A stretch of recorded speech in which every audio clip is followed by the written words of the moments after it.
एक व्यक्ति जो बार बार देश को तोड़ने की बात करता है, देश के बंटवारे की बात करता है, देश में खालिस्तान की बात करता है, साथ ही पूरे के पूरे सिख समाज को उकसाने का काम करता है, वो जेल में रहकर सलाखों में बंद होकर लगभग 2 लाख से ज्यादा वोट पाकर जीत जाता है। लोग जश्न मनाते हैं, संसद में सदस्यता लेता है, जिसके बाद आज उसका छोटा भाई ड्रग्स की तस्करी करते हुए गिरफ्तार किया जाता है। नमस्कार, मैं आशुतोष भार्गव, आप देख रहे हैं आयुध। आज की रिपोर्ट में हम आपको बताएंगे कि किस प्रकार से पंजाब इस समय पूरी तरह से उड़ता पंजाब बन चुका है। अलग अलग वीडियो सामने आ रहे हैं, किस प्रकार से पंजाब को उड़ता पंजाब बनाने में खालिस्तानियों की, साथ ही आम आदमी पार्टी की क्या भूमिका है।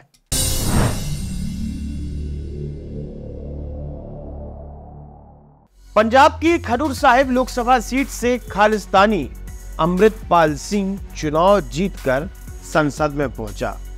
खैर, ये बात अलग है कि वो इस समय असम की एक जेल के अंदर बंद है, लेकिन वो संसद का सदस्य बन चुका है। लेकिन कल शाम को अमृतपाल के छोटे भाई हरप्रीत सिंह को ड्रग्स के साथ पंजाब में गिरफ्तार किया गया है।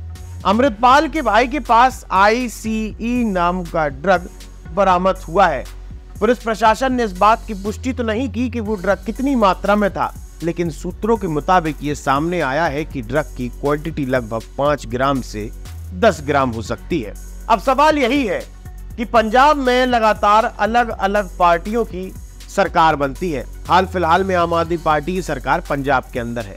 सारी की सारी पार्टियां नशे का मुद्दा लेकर चुनाव जीतती हैं, लेकिन उसके बावजूद भी किसी भी तरह की पाबंदी नशे को लेकर पंजाब में नजर नहीं आती। लगातार पंजाब और बड़ी मात्रा में और बड़ा उड़ता पंजाब बनता जा रहा है। ऐसे कई सारे मामले सामने आए हैं जहां पर ड्रग्स का सीधा कनेक्शन खालिस्तानियों से होता है, और हाल फिलहाल में जो पंजाब की रूलिंग पार्टी है, मतलब आम आदमी पार्टी, उसके भी कई बार खालिस्तानियों से सीधे तार जुड़े नजर आते हैं। ये मैं नहीं कहता, बल्कि कई सारी रिपोर्ट सामने आई हैं। आज हम इस रिपोर्ट पर ही खास चर्चा करेंगे। सबसे पहले आप इन तस्वीरों को, इन वीडियोस को देखिए कि किस प्रकार से पंजाब में रहने वाला एक युवा, पंजाब में रहने वाला एक बुजुर्ग, पंजाब में रहने वाला पुरुष और महिलाएं सारे के सारे नशे की गिरफ्त में पहुंच चुके हैं। अब आप जरा समझिए, ड्रग्स का सीधा कनेक्शन खालिस्तानियों से है और खालिस्तानियों का सीधा कनेक्शन वर्तमान की रूलिंग पार्टी आम आदमी पार्टी से है।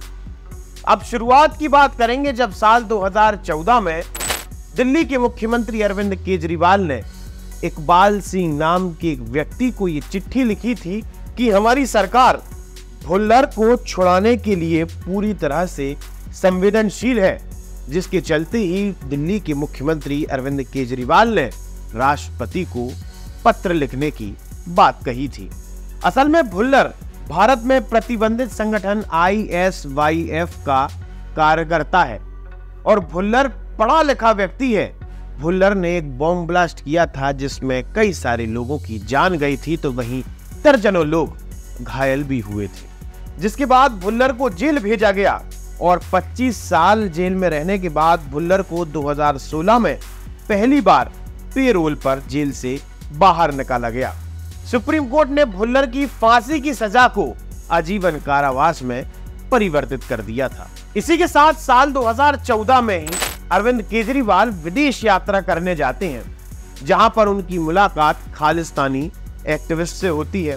केजरीवाल न्यूयॉर्क के रिचमंड हिल गुरुद्वारा पहुंचते हैं, जहां पर खालिस्तानी समर्थक सिखों से मुलाकात करते हैं।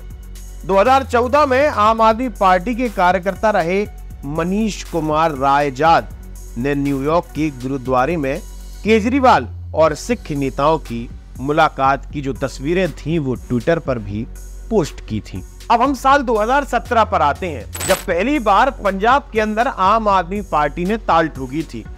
2017 के समय जब पंजाब में विधानसभा चुनाव थे, उस समय आम आदमी पार्टी की वरिष्ठ कार्यकर्ता जिनका नाम गुरुदयाल सिंह है, वो ISYF की भी सक्रिय कार्यकर्ता थे। कुल मिलाकर अगर कहा जाए कि 2019 में जब ISYF भारत में प्रतिबंधित कर दिया गया, उसके पहले तक आम आदमी पार्टी और ISYF पार्टी के कार्यकर्ता एक ही थे। अगर आप ISYF के कार्यकर्ता हैं तो आप सीधे सीधे तौर पर आम आदमी पार्टी के कार्यकर्ता हो सकते हैं। इस रिपोर्ट में ये सिद्ध होता नजर आ रहा है। अब हम तत्काल की बात करेंगे। मतलब 1 मई 2024 को एक याचिका दायर की जाती है। हिंदू फेडरेशन के राष्ट्रीय महासचिव आशु मोगिया द्वारा एक लिखित शिकायत की जाती है। उस शिकायत में यह दावा किया जाता है कि अरविंद केजरीवाल की आम आदमी पार्टी ने साल 2014 से लेकर 2022 के बीच खालिस्तानी आतंकी समूह से 1.6 करोड़ डॉलर मतलब कि 133 करोड़ रुपए लिए हैं। इसी मामले को लेकर ISYF के इंटरनेशनल फाउंडर पन्नू ने अपना एक वीडियो अपलोड किया था। पन्नू ने साफ तौर पर उस वीडियो में जिक्र किया था कि अरविंद केजरीवाल की पार्टी आम आदमी पार्टी ने 2014 से लेकर 2022 के बीच खालिस्तानी समूहों से 1.6 करोड़ डॉलर मतलब 133.60 करोड़ रुपए की फंडिंग ली है। इसी के साथ ही पंजाब के पूर्व CM और कांग्रेस पार्टी के नेता चरणजीत सिंह चिन्नी ने भी गृह मंत्री अमित शाह को एक पत्र लिखा था। उस पत्र में कहा था कि किस प्रकार से कनाडा और अमेरिका से खालिस्तानियों द्वारा अरविंद केजरीवाल की पार्टी आम आदमी पार्टी को फंडिंग की जा रही है। साथ ही जिस समय अरविंद केजरीवाल को ईडी ने गिरफ्तार कर जेल के अंदर डाला, उसके बाद एक रिपोर्ट सामने आई जिस पर ईडी ने कहा है कि अरविंद केजरीवाल की आम आदमी पार्टी ने पिछले 5 सालों में लगभग 7.8 करोड़ रुपए का अघोषित लेन देन किया है और ये सारी की सारी लेन देन फॉरेन फंडिंग के माध्यम से की गई है, जैसे कि US, Canada, Australia, New Zealand, Saudi Arabia, UAE, Kuwait, Oman और ऐसी कई सारी कंट्री हैं जिनकी एक ही खाते के नाम से इनकी फंडिंग की गई है, जिसके लेन देन की सही जानकारी आम आदमी पार्टी द्वारा मिटा दी गई है। हाल ही में जब अरविंद केजरीवाल को गिरफ्तार कर जेल में डाला गया था, उसके बाद आम आदमी पार्टी के राज्यसभा सदस्य सांसद राघव चड्ढा विदेश गए थे, US गए थे। जब उनसे पूछा गया कि US क्यों गए तो उन्होंने कहा कि मैं अपनी आंखों के ट्रीटमेंट के लिए US गया था।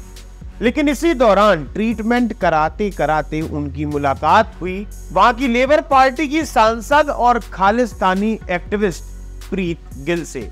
प्रीत गिल वही सांसद है जो लगातार US की संसद के अंदर खालिस्तानियों का मुद्दा उठाती हैं, खालिस्तानियों के लिए फंडिंग करती हैं और भारत का माहौल खराब करने की कोशिश करती हैं। इस महिला से मुलाकात हुई थी आम आदमी पार्टी के फ्रंट फ्रेम नेता राघव चड्ढा की। अब इतने सारे तथ्यों को देखने के बाद कोई बहरा, कोई अंधा व्यक्ति भी इस बात को स्वीकार कर लेगा कि खालिस्तानी और आम आदमी पार्टी का सीधा सीधा कनेक्शन है। अब चूंकि देखिए, एक आरोपी जिसके ऊपर NSA के तहत कार्रवाई की गई हो, जिसे जेल में डाल दिया गया हो, जो कि खालिस्तानी हो, जो खालिस्तान की बात करता हो, जो देश को तोड़ने की बात करता हो, उसका छोटा भाई ड्रग्स के साथ पंजाब में गिरफ्तार होता है। लगातार पंजाब से एक के बाद एक ऐसे मामले भी सामने आ रहे हैं। आम आदमी पार्टी का खालिस्तानियों के साथ अच्छा खासा संबंध है, ये सारे तथ्य भी सामने हैं। ये तथ्य मेरे द्वारा नहीं बताए जा रहे, बल्कि इन तथ्यों के ऊपर रिपोर्ट भी अलग अलग ऑर्गेनाइजेशन, अलग अलग फाउंडेशन, अलग अलग मीडिया हाउसेस द्वारा पब्लिश की गई है। इस पूरी की पूरी रिपोर्ट को देखने के बाद ये सवाल खड़ा होता है कि क्या ड्रग्स, खालिस्तानी और आम आदमी पार्टी का सीधा कनेक्शन है? क्या आम आदमी पार्टी के द्वारा खालिस्तानियों की मदद की जा रही है? क्या खालिस्तानी दूसरे देशों से लाकर पंजाब में ड्रग्स की तस्करी कर रहे हैं? इन सवालों का जवाब आप ही को देना है और जवाब आप दे सकते हैं हमारे कमेंट बॉक्स में। आप जुड़े रहिए हमारे साथ, देखते रहिए आयुध। आप हमारे चैनल को सब्सक्राइब कर सकते हैं हम फेसबुक, इंस्टा, यूट्यूब, ट्विटर हर जगह मौजूद हैं। आपका बहुत बहुत धन्यवाद। लगातार जुड़े रहने के लिए आयुध को सब्सक्राइब जरूर करें।